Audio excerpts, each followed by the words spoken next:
Kita ke informasi selanjutnya, pemirsa. Wakil Menteri Ketenagakerjaan Immanuel Ebenezer menyidak perusahaan penyedia alat kesehatan di kawasan Cilodong, Depok, Jawa Barat. Sidak tersebut dilakukan menyusul persoalan upah pekerja yang tidak kunjung dibayarkan. Ratusan buruh selama bekerja hanya dibayar Rp50.000 per minggu. Wamenaker Immanuel Ebenezer menyidak perusahaan penyedia alat kesehatan di kawasan Cilodong. Pasalnya ratusan pekerja di perusahaan tersebut hanya menerima pembayaran Rp50.000 per minggunya. Para pekerja menyerukan tuntutannya terkait pembayaran serta tidak adanya BPJS, baik kesehatan maupun ketenagakerjaan.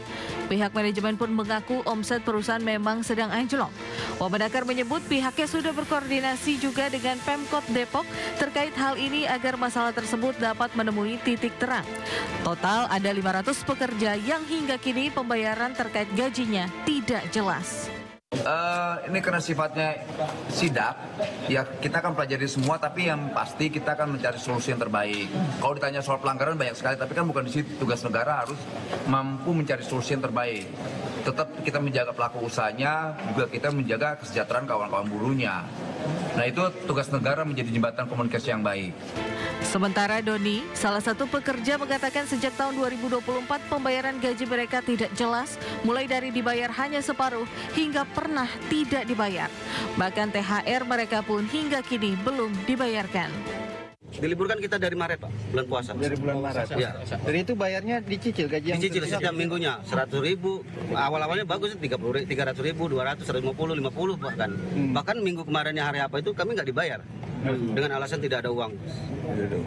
Ya, kami menuntut ini nggak ada nuntut-nuntut yang lain. Kami 2 poin itu aja, bayar hak kami, gaji kami, sisa gaji kami. Kemudian tentukan nasib kami, apakah di PHK atau enggak. Itu aja. Kini ratusan pekerja tersebut hanya akan menunggu hasil dari pertemuan yang belum menemui titik terang.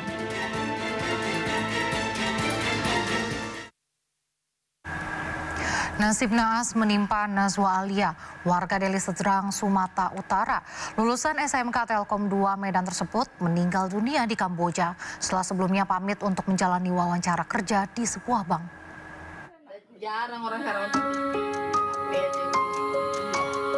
Nazwa Alia, warga Kecamatan Percut Setuan, Kabupaten Deli Serdang, Sumatera Utara, dikabarkan tewas setelah sebelumnya menjalani perawatan di sebuah rumah sakit di Kamboja.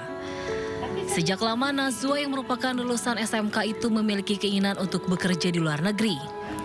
Awalnya Nazwa meminta izin untuk wawancara kerja di salah satu bank di Medan pada 29 Mei 2025. Keesokan harinya sang ibu menerima pesan singkat dari Nazwa yang mengatakan sudah berada di Bangkok, Thailand. Lalu pada 7 Agustus 2025, sang ibu mendapat kabar dari Kedutaan Besar Republik Indonesia di Phnom Penh bahwa Nazwa sedang sakit dan dirawat intensif di State Hospital Kamboja.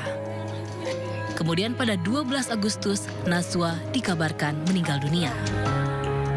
Kalau telepon itu komunikasi macam udah nggak bagus lah. Tiba-tiba dia putuskan percakapan. Kayak gitulah sampai pagi esoknya saya dengar dia mau ke Kamboja. Ini dapat dari Christopher, ini warga negara Inggris. Itu mana rupanya ngabarinya? Dia kabari, yang dengan saya dia kabari. Video ini dia kirim ke adik saya kalau anak saya tuh sudah masuk rumah sakit.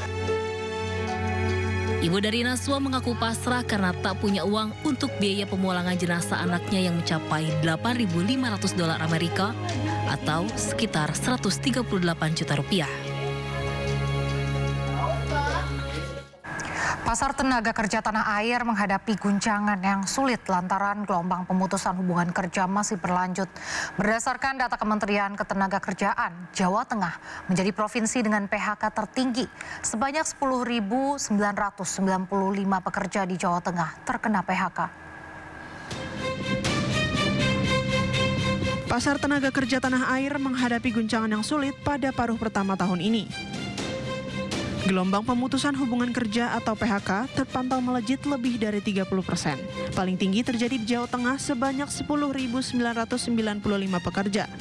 Kemudian 9.494 pekerja di Jawa Barat terkena PHK, Banten 4.267 pekerja, DKI Jakarta 2.821, dan Jawa Timur sebanyak 2.245 pekerja terkena PHK.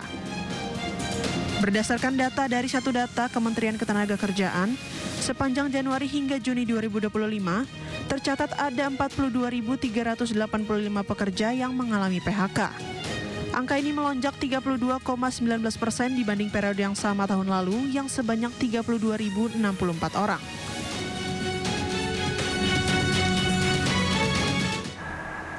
Di tengah ketidakpastian kondisi ekonomi, rencana tunjangan rumah bagi anggota DPR RI menjadi sorotan.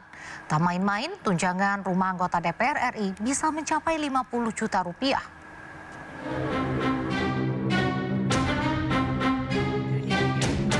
Anggota DPR RI kembali menjadi sorotan setelah adanya wacana pemberian tunjangan rumah dinas senilai 50 juta rupiah setiap bulannya.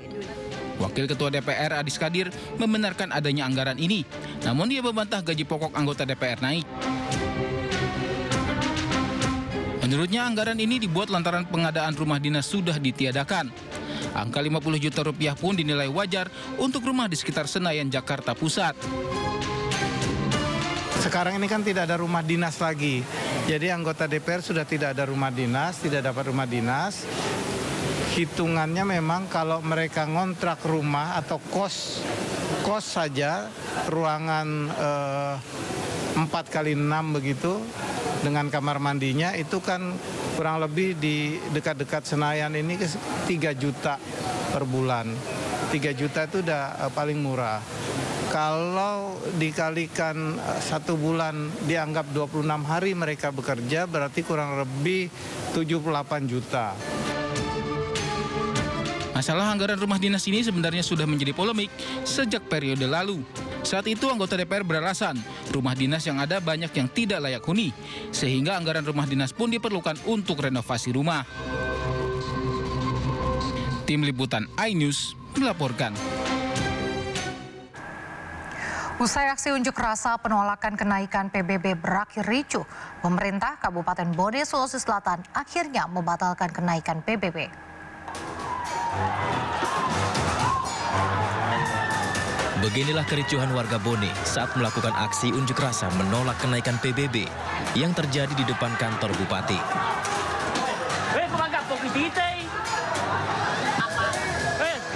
Untuk meredam aksi massa yang berlangsung hingga tengah malam, pemerintah Kabupaten Bone pun membatalkan kenaikan PBB.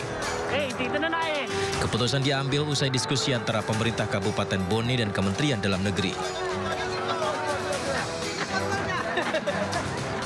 Tentu dengan kejadian hari ini, setelah kita mencermati, kemudian berkomunikasi dengan berbagai pihak, termasuk dari Bapak Bupati, Bapak Wakil Bupati, dan termasuk dari Kementerian Dalam Negeri. Tadi kami sempat berkomunikasi dengan jajaran Kementerian Dalam Negeri. Akhirnya pimpinan menyampaikan kepada kami untuk menunda dan melakukan evaluasi secara total terkait dengan kenaikan penyesuaian surat tanah tersebut, seperti itu. Jadi ke penyesuaian 65% yang sebelumnya ini Pan ditunda dulu? Ditunda. Kita akan kembali ke pajak sebelumnya, sehingga sampai hari ini insya Allah kita akan melakukan pengkajian yang lebih mendalam seperti itu. Sebelumnya aksi demo menolak kenaikan tarif pajak bumi dan bangunan di Bone, Sulawesi Selatan berakhir ricuh. Massa melempari kantor Bupati Bone dengan batu. Petugas gabungan berupaya membubarkan massa aksi. Massa berlarian menghindari petugas. Massa melawan petugas dengan lemparan batunya. Petugas diduga menembakkan gas air mata untuk membubarkan aktivitas unjuk rasa. Seorang Satpol PP terluka akibat lemparan batu, di mana petugas juga menangkap sejumlah pendemo. Unjuk rasa tolak kenaikan PBB di Bone sudah memanas sejak siang kemarin. Unjuk rasa ribuan pemuda dan mahasiswa yang tergabung dalam Aliansi Rakyat Bone Bersatu di depan kantor Bupati Bone berlangsung ricuh. Massa melempari petugas pengamanan dengan air mineral dan batu. Bahkan kawat duri yang dipasang diterobos oleh pengunjuk rasa. Mereka marah terkait kenaikan pajak bumi dan bangunan pedesaan dan perkotaan yang mencapai 300%.